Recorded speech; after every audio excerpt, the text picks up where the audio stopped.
खाना खाने से पहले महिलाएं यदि ये 5 काम कर लें तो सिर्फ शरीर ही नहीं भाग्य भी चमकता है। आगे बढ़ने से पहले मेरे महादेव, जो व्यक्ति आपकी चरणों में एक लाइक, सब्सक्राइब, कमेंट करता है उसके जीवन में धन की कोई कमी ना हो।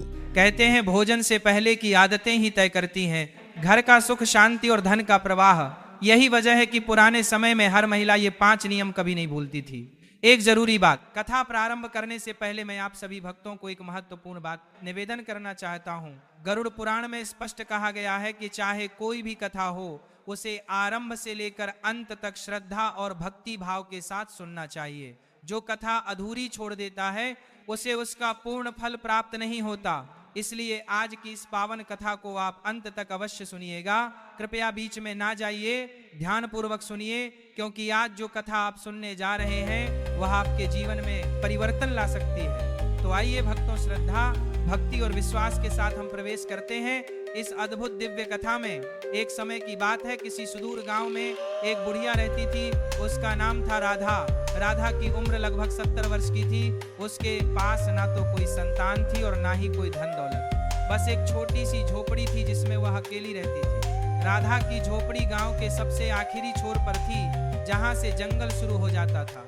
लेकिन राधा में एक खास बात थी, वह भगवान की अनन्य भक्त थी। हर सुबह उठकर सबसे पहले वह अपनी झोपड़ी में झाड़ू लगाती, तुलसी के पौधे में जल चढ़ाती और फिर भगवान की पूजा करती। राधा की झोपड़ी भले ही छोटी थी पर हमेशा साफ सुथरी रहती थी। उसके पास जो झाड़ू थी वह बहुत पुरानी थी। कहते हैं कि झाड़ू उसकी सास ने उसे दी थी जब वह इस घर में नई नवेली दुल्हन बनकर आई थी।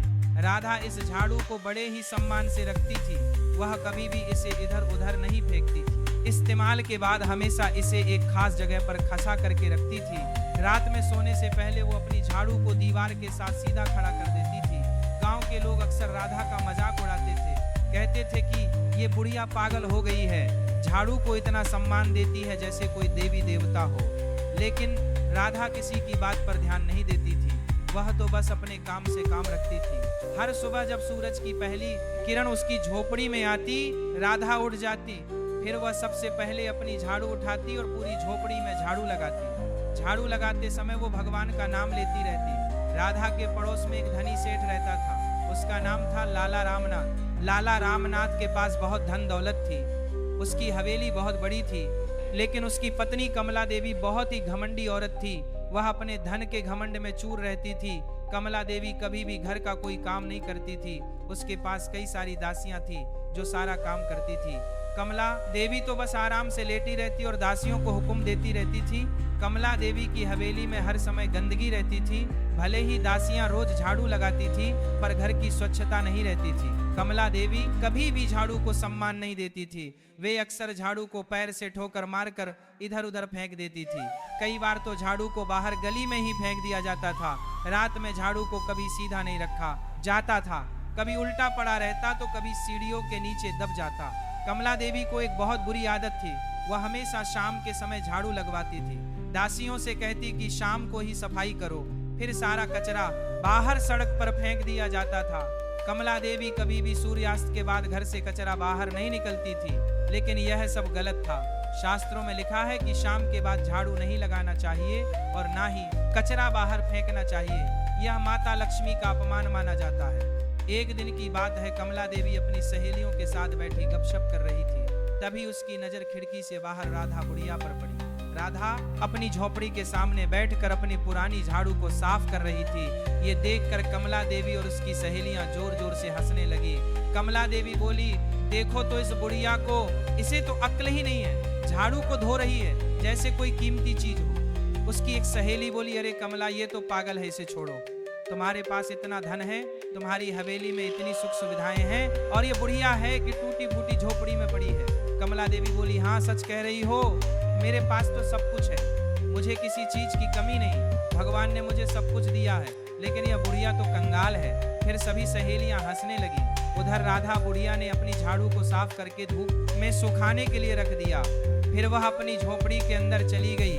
थोड़ी देर बाद वो एक छोटी सी थाली लेकर बाहर आई। थाली में थोड़ा सा गुड़ और चावल के दाने थे। राधा ने इसे अपनी झाड़ू के पास रखा, दिया और हाथ जोड़कर प्रार्थना करने लगी। वह बोली, हे माता लक्ष्मी, आप हमारे घर में झाड़ू के रूप में विराजमान हैं। मैं आपको प्रणाम करती हूँ।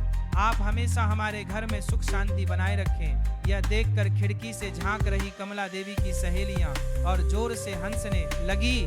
उनमें से एक बोली, अरे देखो तो झाड़ू को प्रसाद चढ़ा रही है। कमला देवी बोली, पागल है, पूरी तरह से पागल, इसे तो मानसिक अस्पताल में भर्ती करवाना चाहिए। सब हंसने लगे, लेकिन राधा को इन सब बातों से कोई फर्क नहीं पता था। वह तो अपनी भक्ति में लीन रहती थी। समय बीतता गया। राधा बुढ़िया अपने नियम से कभी नहीं चूकती थी। हर रोज सुबह उठकर वह सबसे पहले अपने झाड़ू से घर में सफाई करती, फिर कचरे को एक जगह इकट्ठा करके सूर्योदय से पहले ही बाहर फेंकती। वह कभी भी शाम के समय झाड़ू नहीं लगाती थी। रात को सोने से पहले अपने झाड़ू को दीवार के साथ सीधा खड़ा करके रखती, उसे प्रणाम करके सोती थी। राधा के इस व्यवहार को देखकर गांव के कुछ लोग उसे पागल कहते तो कुछ लोग उसका मजाक उड़ाते, लेकिन गांव में कुछ बुजुर्ग लोग ऐसे भी थे जो राधा के इस भक्ति को समझते थे। वे जानते थे कि राधा कोई साधारण औरत नहीं है, उसे शास्त्रों का ज्ञान है। वह जानती है कि झाड़ू में माता लक्ष्मी का वास होता है, इसीलिए वे झाड़ू का इतना सम्मान करती है। एक दिन गांव में एक साधु महाराज आए। वे बहुत बड़े ज्ञानी थे। उन्होंने गांव के बीचों बीच एक पीपल के पेड़ के नीचे अपना डेरा लगाया। गांव के सभी लोग उनके दर्शन करने आने लगे।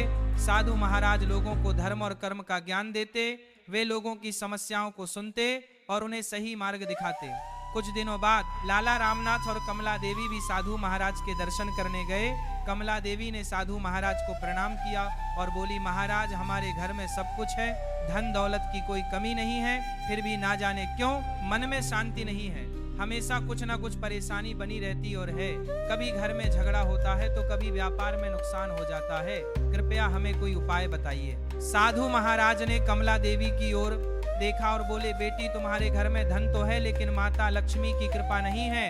धन और लक्ष्मी में बहुत फर्क होता है। धन तो आज है, कल नहीं भी हो सकता, लेकिन अगर माता लक्ष्मी की कृपा हो तो धन हमेशा बना रहता है और साथ में सुख शांति भी मिलती है।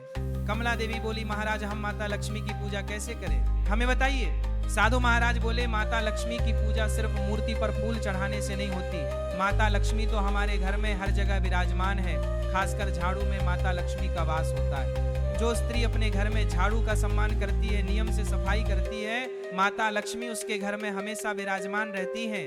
लेकिन जो स्त्री झाड़ू का अपमान करती है, उसे इधर उधर फेंकती है, माता लक्ष्मी उस घर से रूठ जाती है। यह बात सुनकर कमला देवी को थोड़ा आश्चर्य हुआ।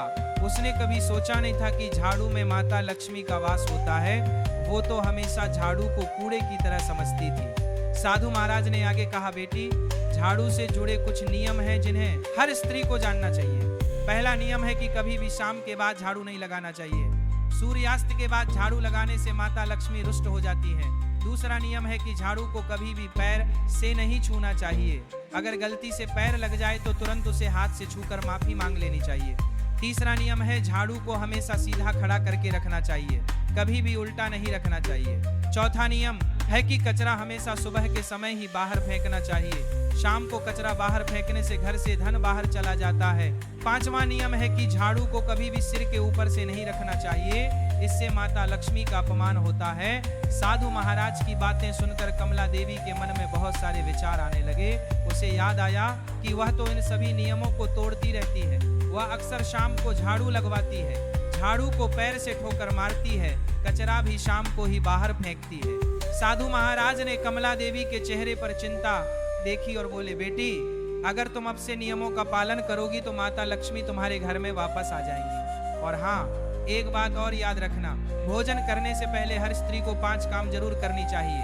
पहला काम है घर में झाड़ू लगाना, दूसरा काम है तुलसी में जल चढ़ाना, तीसरा काम है रसोई को साफ करना, चौथा काम है भगवान को भोग लगाना और 5वां काम है गाय को रोटी खिलाना। अगर कोई स्त्री इन 5 कामों को करके भोजन करती है तो माता लक्ष्मी उससे बहुत प्रसन्न होती है।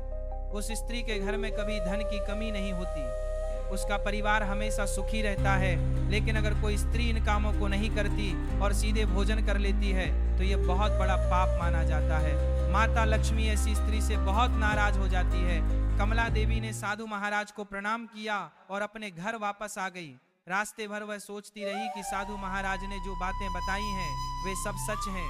उसे याद आया कि उसकी दादी भी इन्हीं नियमों का पालन करती थी, लेकिन वह तो घमंड में आकर सब भूल गई थी। अब उसने मन ही मन निश्चय किया कि वह अब से इन सभी नियमों का पालन करेगी। अगली सुबह जब कमला देवी की आंख खुली तो सूरज पूरी तरह से निकल चुका था। वह देर से उठी थी, जल्दी जल्दी उठकर उसने स्नान किया और फिर रसोई में जाने लगी। लेकिन तभी उसे साधु महाराज की बातें याद आईं। उसने सोचा कि आज से नियमों का पालन शुरू करना चाहिए। उसने एक दासी को बुलाया और कहा, झाड़ू लाओ, आज मैं खुद घर में झाड़ू लगाऊंगी। दासी को बड़ा आश्चर्य हुआ। उसने कभी सोचा नहीं था कि कमला देवी खुद झाड़ू लगाएंगी, लेकिन उसने झाड़ू लाकर दे दी। कमला देवी ने झाड़ू हाथ में ली और घर में झाड़ू लगाने लगी, लेकिन उसे झाड़ू लगाना नहीं आता था। कभी झाड़ू इधर जाती तो कभी उधर, कचरा इकट्ठा होने की जगह और फैल जाता। आधे घंटे की मेहनत के बाद कमला देवी थक गई। उसने झाड़ू को गुस्से में फेंक दिया और बोली, यह काम मेरे बस का नहीं है। फिर उसने दासी को बुलाया और झाड़ू लगाने को कहा। दासी ने जल्दी से पूरे घर में झाड़ू लगा दी। फिर कमला देवी ने तुलसी के पौधे में जल चढ़ाया, रसोई को साफ करवाया, भगवान को भोग लगाया और गाय को रोटी खिलाई। फिर खुद भोजन करने बैठ गई। उसने सोचा कि चलो आज तो पांचों काम हो गए, अब माता लक्ष्मी प्रसन्न होंगी। लेकिन वह नहीं जानती थी कि माता लक्ष्मी तो मन के भाव देखती हैं। कमला देवी ने तो बस दिखावे के लिए कम करवाए थे। उसने खुद झाड़ू नहीं लगाई थी। उसने झाड़ू को गुस्से में फेंका था। यह सब माता लक्ष्मी ने देखा था, इसलिए वह खुश नहीं हुई। उधर राधा बुढ़िया अपने नियम से रोज सुबह उठाती, प्रेम से अपने झाड़ू उठाती, पूरे झोंपड़ी में झाड़ू लगाती, तुलसी में जल चढ़ाती, भगवान की पूजा करती, फिर भोजन बनाती और खाती। उसके घर में भले ही धन नहीं था, लेकिन सुख शांति थी।